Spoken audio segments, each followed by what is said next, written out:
ہم وہی کہیں گے جو ہمارا دین ہم کو بتاتا ہے. عمل کرو تو تمہارا بھلا ہے, نہیں کوئی عمل کرے تو نقصان ہمارا نہیں ہے, اسی کا نقصان ہے. جشن غوث الورا پیغام اسلام. سبع سنابل شریف میں حضرت میر عبدالواحد بلگرامی رحمت اللہ علیہ لکھتے ہیں کہ الاستقامت خیر من الف کرامت.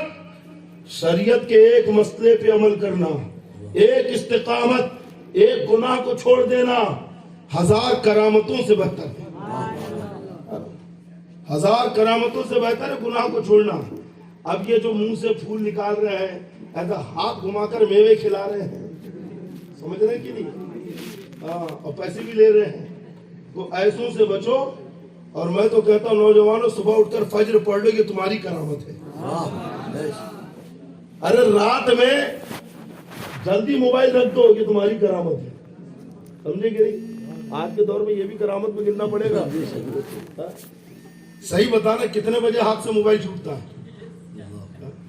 عشاء کے بعد ہی سوئچ آف کر دو. میں تو کہتا ہوں گناہوں کو چھوڑ دو, نگاہوں کی حفاظت کرو, ذہن اور دل و دماغ کو صاف ستھرا پاک رکھو.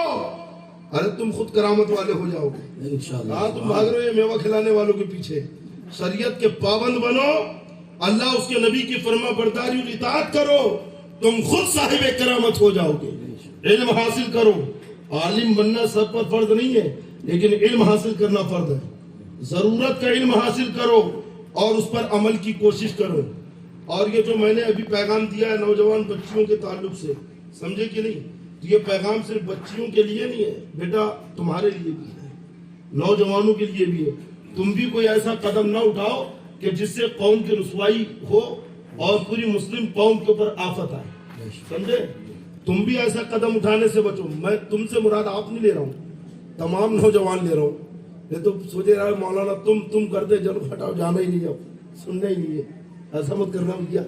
تم سے مراد یہ ہے کہ قوم کے ہر نوجوان, میں نہیں کہتا کہ آپ لوگ ہیں ایسا, ہے نا, اللہ تعالیٰ آپ کا نصیبہ روشن کرے, سمجھے کہ نہیں.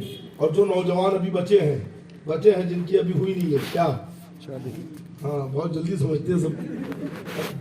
تو جو بچے ابھی جن کی شادی نہیں ہوئی ہے, قسم خدا کی دعویٰ ہے میرا, چہرے پہ داڑھی رکھ لو, اللہ ایسی حسین و جمیل خوبصورت بیوی عطا کرے گا, اور دونوں میں ایسی محبت رکھے گا کہ اس سے ہٹ کر نہ اس کی نیت کہیں جائے گی نہ اس کی نگاہیں کہیں جائیں گی. ماشاءاللہ, سبحان اللہ. سمجھے کہ نہیں. ہاں ایسی ہی بیوی کے لیے دعا مانگو کہ دل و دماغ, نیت اور خیال پورا, نگاہیں ادھر ہی لگی رہے. اور عورتوں کے لیے بھی تو یہ حکم ہے قرآن کے اندر, آپ دیکھو ہے کہ نہیں, عورتوں کا سنگار ان کے شوہروں کے لیے ہے. عورت کو گھر میں بند صبر کر رہنا چاہیے. گھر میں تو کیسی بھی جھپری جھاپری رہیں گی, اور جب شادی میں جائیں گی تو دیکھو پورا سارے زمانے کا میک اپ, اور میک اپ بھی ایسا بارش بھی آ جائے تو نہ دھولے, کیا کہتے ہیں اسے آج کل, foundation, water proof, water proof make up آج کل. اور بیچارے شوہر کے سامنے ویسی اٹھ کے آ گئی. ارے سنگار شوہروں کے لیے ہے عورتوں کا. اور کیوں ہے جانتے اس میں لاجک کیا ہے, اس میں حکمت کیا ہے, کہ عورت جب شوہر کے سامنے روز نئے نئے انداز میں سبر کر آئے گی تو شوہر کا دل و دماغ یہیں پہ لگا رہے گا. سمجھ رہے ہیں. ہاں اس معاملے میں تھوڑا سا مرد کمزور ہوتا ہے, اس کی نگاہیں جلدی بھٹک جاتی ہے. اس لیے حکم آیا کہ عورتیں شوہروں کے لیے سور کے رہے, سج کر رہے, زیورات پہنے اور میک اپ کرے. جو بھی میک اپ ہے وہ شوہر کے لیے ہو, ہے نا, تاکہ دونوں میں محبت. ہننا لباس لکم وانتم لباس لہن. شوہر بیوی کا لباس ہے, بیوی شوہر کا لباس ہے, دونوں ایک دوسرے کا لباس ہے کہ نہیں. تو ایک دوسرے سے محبت بڑھتی رہے. اور شوہر کو بھی چاہیے کہ اپنی بیوی کے اوپر ہی توجہ رکھے, کسی اور طرف خیال لے کے نہ جائے. تو نوجوانوں, اللہ تمہارا نصیبہ روشن کرے, تمہیں نیک, صالح, متقی, پرہیزگار, ہے نا, اور نبی سے محبت کرنے والی بیوی عطا کرے. آمین. ارے آمین بولو بھائی, تمہارے لیے تو ہے, سمجھے کہ نہیں. بس شرط یہ ہے کہ تم بھی متقی ہو جاؤ, پرہیزگار ہو جاؤ, سمجھے.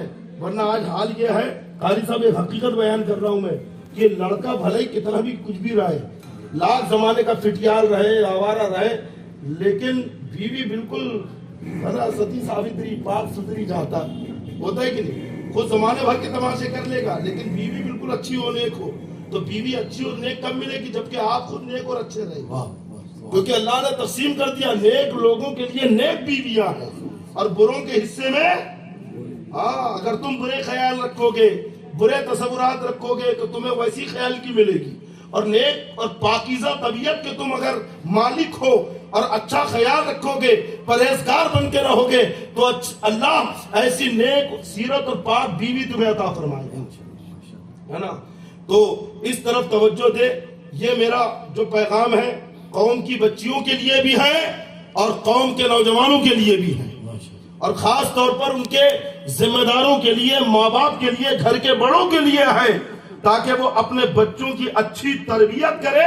اچھی تربیت کا مطلب یہ نہیں ہے کہ مہنگے اسکول میں پڑھائے، مہنگے کالج میں پڑھائے. ارے کالج اور یونیورسٹی یہ تو ایک ضرورت کی چیز ہو گئی، دنیا میں زندگی گزارنا تو یہاں پڑھ رہے ہو، لیکن اچھی تہذیب، اچھے ادب کا مطلب یہ ہے کہ انہیں اسلام کی تعلیم سے آراستہ کرے، انہیں مصطفیٰ جان رحمت کی سیرت بتائے، انہیں اسلام کا پیغام بتائے کہ اسلام کا مزاج کیا ہے، اسلام کا پیغام کیا ہے، اسلام کی تعلیم کیا ہے، اور تم اپنے ذاکر و باطن کو کیسا سنوار سکتے ہو. یہی اچھی تہذیب اور اچھا ادب. ہمیں اپنا کلچر دیکھنا ہے، دوسروں کا کلچر نہیں دیکھنا ہے. دوسروں کی پرمپرا کیا ہے وہ جانے، اسلام کی تہذیب کیا ہے، اسلام کی تعلیم کیا ہے. ہمیں اسلام کی تہذیب اور تعلیم کو دیکھنا ہے. کریں گے اس پہ عمل انشاءاللہ کریں گے نا. دیکھیں تقریر لمبی ہو گئی، اتنا زیادہ بولنے کا من تھا نہیں، لیکن آپ نے بلوا دیا تو میں نے بول دیا. اور تو نہیں سننا چاہتے؟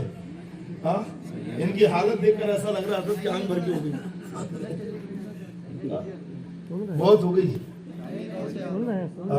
سن رہے ہیں نا؟ ماشاءاللہ سب سن رہے ہیں. تو آج سے کون کون پب جی نہیں کھیلے گا؟ باقی سب کھیلیں گے حضرت، صرف 3 آدمی نہیں کہ باقی سب کھیلیں گے. اچھا، موبائل کے جیسا گلٹی گانجے کا عادی ہو جاتا ہے، چرسی چرس کا عادی ہو جاتا ہے، شرابی شراب کا عادی ہو جاتا ہے، ایسی نوجوان سوشل میڈیا کے عادی ہو گئے. ارے شرابی کی اگر شراب ختم ہو جائے، بوتل خالی ہو جائے تو دیکھا کیسا بے چین ہو جاتا ہے. تو بالکل ویسی جس نوجوان کا نیٹ ختم ہو جائے تو بے چین ہو جاتا ہے. دیکھو آپ جیسے بوتل خالی ہو گئی. آج اتنی بھی نہیں ہے پیمانے میں، آج اتنی بھی نہیں ہے میں خانے میں جتنی ہم چھوڑ دیتے تھے پیمانے میں. سمجھ رہے نوجوانوں؟ ارے حقیقت بتا رہا ہوں، سوشل میڈیا کا نشہ چڑھ گیا تمہارے اوپر، عادی ہو گئے تم. سوچتا ہے کہ 10 منٹ میں موبائل رکھ دے گا، اور جب سوچا تھا 12:10 ہو رہا تھا اور ابھی 2:10 ہو گیا، 2 گھنٹہ ہو گیا. 10 منٹ میں چھوڑ دوں گا کہہ کر موبائل اٹھایا، لیکن 2 گھنٹہ ہو گیا پتہ ہی نہیں چلا. مطلب یہ ہے کہ تمہارے دماغوں کو ہپنوٹائز کر دیا گیا. تمہارے خیال، تمہارے دماغ یہود و نصارہ کے انڈر میں ہے، جو سوشل میڈیا کے ذریعے تم کو کنٹرول کر رکھے ہیں.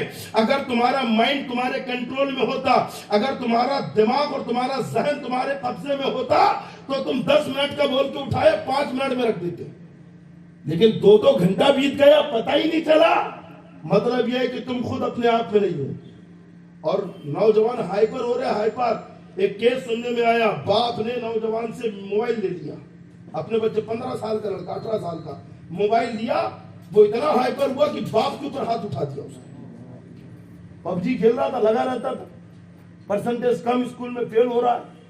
باپ نے موبائل کیا لیا ہاتھ سے، ہائپر ہو گیا باپ کو مارنے کے لیے، اور رات بھر ایک کونے میں بیٹھ کے کپ کو پاتا رہا ایسا تھر تھر تھر تھر. اب بتاؤ کہ اس کا ذہن کتنا سکڑ گیا، کتنا کمزور ہو گیا. گویا وہ اپنے آپ میں رہا ہی نہیں، اس کا دماغ اس کے کنٹرول میں نہیں رہا. ارے تھر تھری کا ہو جانا، رات بھر ایک کونے میں پڑے رہ کر گزار دینا، کیا ہے یہ سب؟ نوجوان یہ موبائل کا استعمال کر کے ذہنی مریض ہوتے جا رہے ہیں. جیسے گنجتی گانجا کھینچ کے ذہنی مریض ہو جاتا ہے، شرابی شراب پی کر اپنے ذہن کو کھو بیٹھتا ہے، ویسے یہ نوجوان سوشل میڈیا کا، موبائل کا گندا، غلط اور بیہودہ استعمال کر کے اپنی عقلوں کو خراب کر رہے ہیں، ذہنوں کو خراب کر رہے ہیں. ڈیوٹی پہ جا رہا ہے تو وہی خیال،